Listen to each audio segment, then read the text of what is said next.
C'était les titres de cette édition. Bonsoir à toutes et à tous. 20% de la population adulte togolaise risque d'avoir une complication liée à une maladie non transmissible. Les maladies non transmissibles gagnent du terrain et c'est fort de ce constat que les responsables du programme de lutte contre ce fléau, issus des pays francophones et lusophones de la région Afrique de l'OMS, se sont retrouvés à Lomé ce matin pour une formation de 4 jours. Des explications avec Lucia Komisa et Rachel Aoku. Les maladies non transmissibles tuent près de 36 millions de personnes par an, d'où l'urgence de dispositions à prendre pour réduire cette tendance.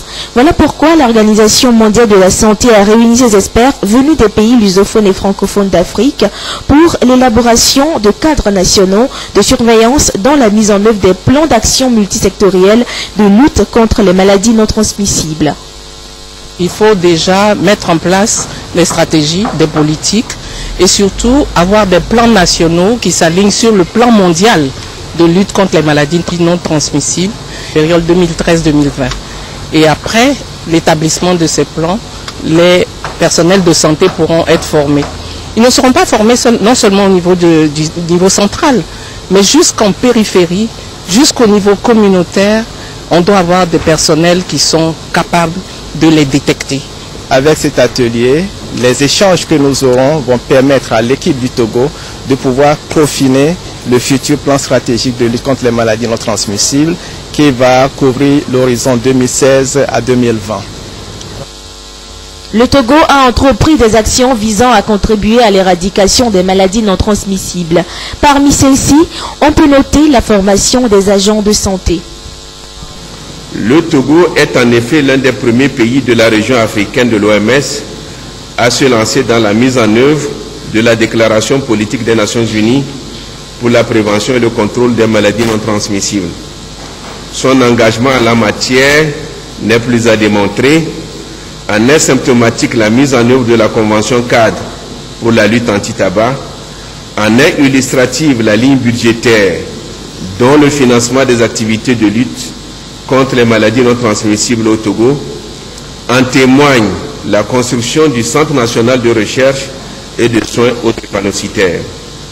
Les maladies non transmissibles sont classées en 4 catégories. Les maladies cardiovasculaires, les affections respiratoires chroniques, le cancer et le diabète. Des millions de décès pourraient être évités si l'on appliquait les mesures qui existent aujourd'hui pour les prévenir. Il s'agit notamment d'une alimentation saine, de l'exercice physique tout en réduisant l'usage nocif de l'alcool et en améliorant l'accès aux soins de santé. D'autres représentants de pays francophones tablaient de leur côté, toujours à Lomé, sur un autre sujet tout aussi important que les maladies non transmissibles.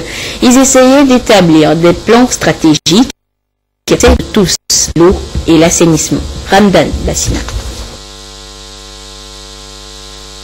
L'accès aux services adéquats d'assainissement et d'hygiène est défini selon les objectifs de développement durable comme un axe majeur, une des priorités indispensables au développement, mais qui n'est toujours pas accessible à tous. Comment relever ces défis, c'est-à-dire donner un cadre de vie idéal aux populations des villes et campagnes? Le Conseil de concertation pour l'approvisionnement en eau et assainissement, WSSCC, planche sur la question. Cet organe des Nations Unies mise sur le plaidoyer et la communication. C'est vraiment un atelier où on va travailler. On va discuter comment faire le plaidoyer, quels sont les objectifs de plaidoyer, quels sont les messages, qui sont les cibles, pour qu'on peut vraiment transformer la situation de hygiène, assainissement pour les gens vulnérables dans le monde, qui normalement ils n'ont pas du tout accès. Au Togo, 47% de la population a accès à l'eau potable et un Togolais sur 4 aux latrines. La lutte contre la défécation à l'air libre constitue alors le deuxième axe sur lequel interviennent le WSSCC et ses 40 000 membres de par le monde. La situation en termes de l'eau et assainissement au Togo est variable et s'améliore. L'objectif final avec les OMD, c'était d'atteindre au moins 56% de la couverture. Mais nous n'en sommes pas là, mais des efforts ont quand même été faits pour que nous nous approchions de là. Nous espérons qu'avec les postes OMD, c'est-à-dire les objectifs du développement durable, nous pourrons atteindre et largement dépasser ces pourcentages. Au titre des plaidoyers, ce réseau composé du Bénin, du Madagascar, du Niger, du Sénégal et du Togo entend obtenir l'appui des gouvernants pour renforcer les activités des coordinations nationales et la Croix-Rouge togolaise en fait partie. Pour relever les défis environnementaux de l'heure, de nouvelles armes font leur apparition, comme les statistiques environnementales. Elles permettent d'établir des données statistiques capables d'être prises en compte dans la mise en œuvre des nouveaux objectifs de développement durable, ODD. Et c'est à cette nouvelle école que vont justement les experts de l'espace CEDEAO réunis à Lomé depuis ce matin. Kwasi-Glé, Clarisse Atiku. La croissance démographique rime avec l'augmentation des défis et enjeux environnementaux. Pour y faire face, il faut nécessairement des données statistiques qui donnent des informations sur les changements survenus dans le temps et dans l'espace. Le système des Nations Unies, via sa division des statistiques, dispose d'un cadre pour le développement des statistiques actualisées depuis 2013. Des experts environnementaux et de la statistique des 15 pays de la CEDEAO réunis à Lomé échangent sur ce programme. Ils vont pouvoir aider à améliorer la disponibilité et la qualité des statistiques en matière de l'environnement dans l'espace. Nous voudrons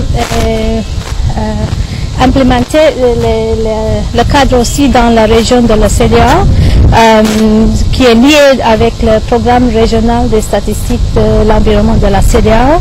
Et ça, c'est pour obtenir les indicateurs plus efficaces et de bonne qualité pour l'environnement, pour mesurer aussi les objectifs de développement durable. La CEDEAO collabore avec le système des Nations Unies dans l'exécution de ce projet et pour cause. La plupart des États membres sont confrontés à des défis environnementaux, notamment la perte de la biodiversité, la désertification, les catastrophes naturelles, la gestion des déchets. Dans ce programme, toute la région sera accordée sur un certain nombre limité d'indicateurs qui ont été définis avec la contribution des Nations Unies. Nous voulons faire donc une présentation de ces outils.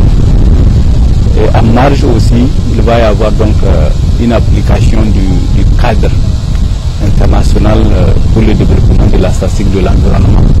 Pour le Togo, pays confronté aux mêmes défis, le cadre pour le développement des statistiques de l'environnement est l'outil idéal pour la planification à l'heure où les pays s'apprêtent à basculer vers les objectifs de développement durable. Cet atelier est également une tribune qui nous est offerte pour échanger et consolider nos réflexions sur ces sujets majeurs pour assurer l'atteinte de ces ODD pour chaque pays. Ici, producteurs et utilisateurs des données statistiques vont ensemble réfléchir à des stratégies pour la régularité des statistiques précises et fiables en vue de la prise de décision sur le continent.